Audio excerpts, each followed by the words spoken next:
The art is an extension of who I am.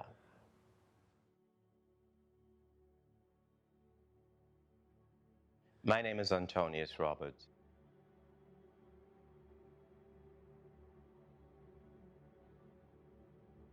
A sculptor, space designer. I also like to say that right now my passion is helping to build, helping to expand and develop this most amazing creative community that exists in the Bahamas. Part of a Christian's mission is to be stewards of the earth, stewards of the land. And so Pastor Clint Kemp, it's a very good friend, I always respected him for that. And so when he invited me to come in and join in this whole movement to clean up Clifton and reclaim it and celebrate the reclamation of the space, and then when I went out there and I met him, I was just something so moving in the space. And then subsequently I understood that, you know, beneath sacred space, beneath the sculptures were burial ground for the Lucayan Indians. And then it was also part of the Wiley plantation. And I was like, oh my God, I mean, how do we expand our conversation beyond Christianity and being stewards of the earth, and talk about being stewards of our culture? And it's an opportunity to articulate that, you know, this very space is a space that truly embodies and represents all of who we are in the Bahamas.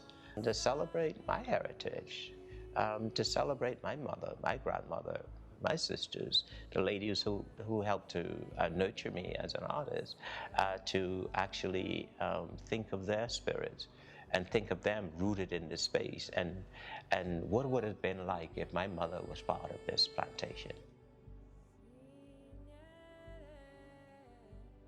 My whole career has always been as inclusive and as expansive as I could possibly make it.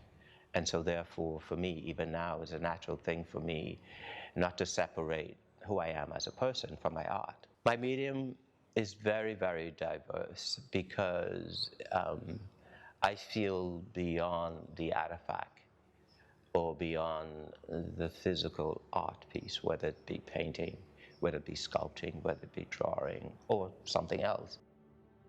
I was always fascinated that I grew up with my mother, always had a low haircut, and she always wore an African dashiki, right? Or we had an African sculpture, black, big black African sculpture at our front door. Then I was also mindful of the fact that where we lived and in our yard, there were dilly trees, there were avocado trees, there were what we call sour sop, sugar apple, pigeon plum, sea grape, you name the fruits, we had it in our little 50 by 50 yard. And then I was also exposed to the value of these things in our yard. And then I was also exposed to my mother being an ultimate Christian. She sung in the choir. She went to church as often as she could. She had prayer meetings. She was part of a prayer group.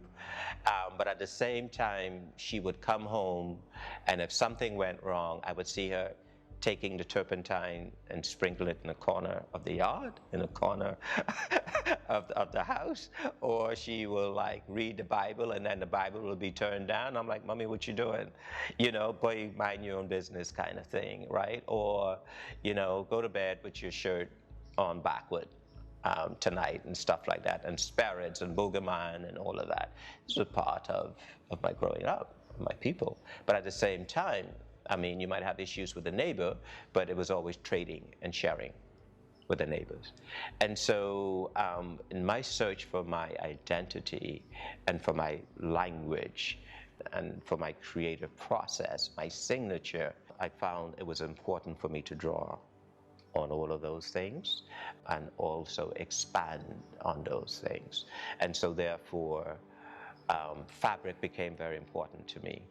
And so the fabric from my mother, my grandmother, or the clothes from my daughter, who's now 36 years of age, and I'm now a grandfather. But to be able to take the first tooth that my daughter lost and to embed that or use that as part of a collage, or use her christening dress as part of the collage, or just picking up a piece of stone and celebrating the essence of the limestone. And so for me, it was always about the intent of storytelling, the intent of celebrating moments, people, through sculpture, through collage, and through my creative process. And so I was more interested in the essence and the authenticity of the work. Whether people understood it or not, that was not my problem. It was their problem. But for me, the sense of fulfillment and knowing that I am of a wood and stone people. I've been blessed with creativity. Let me find ways to not only preserve, but to also provide people with an opportunity, those who are interested, to dig deeper. My mother said to me, said, boy, don't you ever let anybody change who you are. Regardless to what, just do you. Just be you. And I get up every morning and I focus on being the best me that I possibly can be.